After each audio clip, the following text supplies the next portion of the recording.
Good morning everyone. बच्चों, मैंने आपको कल एक अनसीन पैसेज लिखने के लिए दिया था, ठीक है। तो उसके क्वेश्चन आंसर करने थे।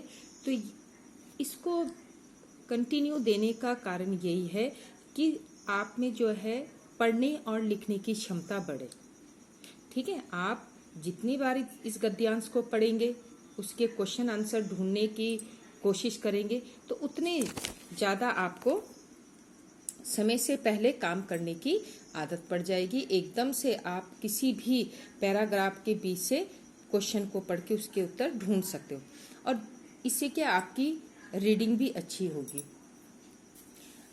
बच्चों, अगर आपको पढ़ना और लिखना ही नहीं आएगा, आपकी राइटिंग बहुत गंदी होगी, पढ़ने में अशुद्धियाँ होंगी, तो आप चाहे कितने भी नंबर लेके आएं, उसका कोई महत्व नहीं रहता।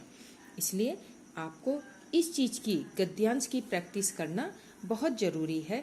आप कोई भी, जो भी आपको गद्यांश दिया जा रहा है, जब आप उसको अपनी कॉपी में लिख रहे हैं तो उसको बोल बोल कर लिखें, ठीक है। बोल बोल के क्या है, जहाँ पर आपकी गलती होगी वहाँ पर तुरंत वो पकड़ में आ जाएगी। इसलिए आपको जो भी काम करना है उसको पढ़ पढ़ के करना है।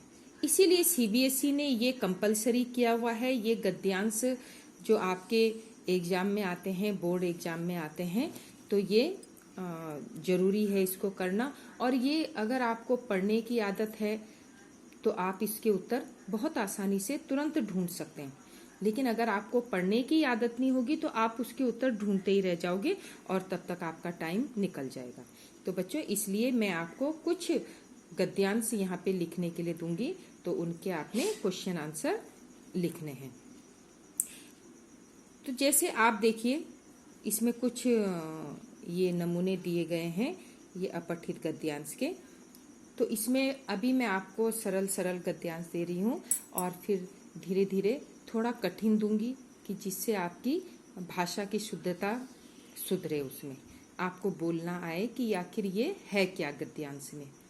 तो गद्यांश में पूछे गए प्रश्नों को बहुत ध्यान से पढ़ना है। हमने गद्यांश पढ़ लिया, उसके बाद जो हमने उसमें क्वेश्चन दिए हुए हैं उनको हमने ध्यान से पढ़ना है। और कभी कभी क्या होता है कि गद्यांश में कई उत्तर ऐसे होते हैं जो एक जैसे लगते हैं, तो ये हमारी यहाँ पर तर्क शक्ति काम आएगी कि इसका उत्तर कौन सा हो सकता है, ठीक है। कई उत्तर ऐसे लगते हैं कि नहीं, हमने यही पढ़ा था, इसका उत्तर ये हो सकता है, लेकिन वहीं पर आपके सोचने समझने की शक्ति का परीक्षण होता है।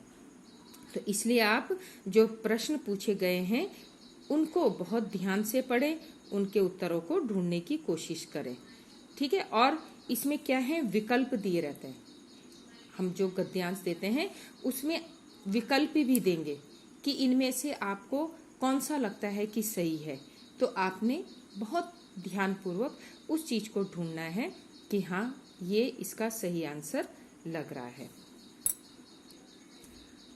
तो बच्चों, आपने इस काम को बहुत ही साफ सुथरे ढंग से करना है, अपनी व्याकरण की नोटबुक में करना है, और टाइम से काम को अपना सबमिट करना है। इसमें बच्चों, आपकी जो है आधे से ज़्यादा बच्चों की राइटिंग बहुत गंदी है। आपके यूनिट टेस्ट हुए, यूनिट टेस्ट में आपकी राइटिंग में शब्दों को, अक्षरों को पहचानना बहुत मुश्किल हो रहा था कि आपने इसमें लिखा क्या है। आपको आंसर सब आ रहा है, लेकिन उसमें शुद्धता ही नहीं है, अशुद्ध भाषा में लिखा हुआ है, तो कैसे आपको इसमें नंबर मिल जाएंगे। तो आपको कोशिश ये करनी है कि जो आपकी अशुद्धियां हैं उनको आप दूर करें। और ये दूर कब होगी, लिख लिख के। अगर आप इसको बोल बोल के लिखेंगे, बार बार लिखेंगे, तो आपकी हैंडराइटिंग भी अच्छी होगी और लिखने की शुद्धता भी बढ़ेगी। तो मैं आशा करती हूँ कि जो यूनिट टेस्ट में आपने काम किया है, जिनकी राइटिंग अच्छी नहीं थी, तो वो नेक्स्ट टर्म जब फर्स्ट टर्म होगा तो उसमें अपनी राइटिंग में सुधार उनका जरूर दिखाई देगा। और जो मैं ये काम आपको करवा रही हूँ, तो हर दिन आपकी कॉपी में सुधार दिखाई देना चाहिए। ऐसा नहीं कि इसको सिर्फ निपटा दिया, हमने ये काम कर लिया, मैडम ने दिया था और कॉपी बंद कर दी, ऐसा नहीं। इससे क्या होगा, आप ही का नुकसान होगा, ठीक है। आपकी राइटिंग नहीं सुधरेगी, आपकी भाषा की शुद्धता नहीं सुधरेगी, तो इसमें नुकसान आपका ही होगा।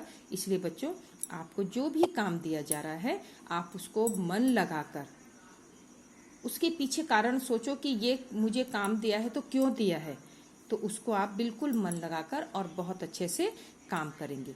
तो ये एक गद्यांश और मैं दे रही हूँ ये आपके वर्कशीट में, तो आप इसको बहुत अच्छी राइटिंग में करके सबमिट करोगे। Thank you.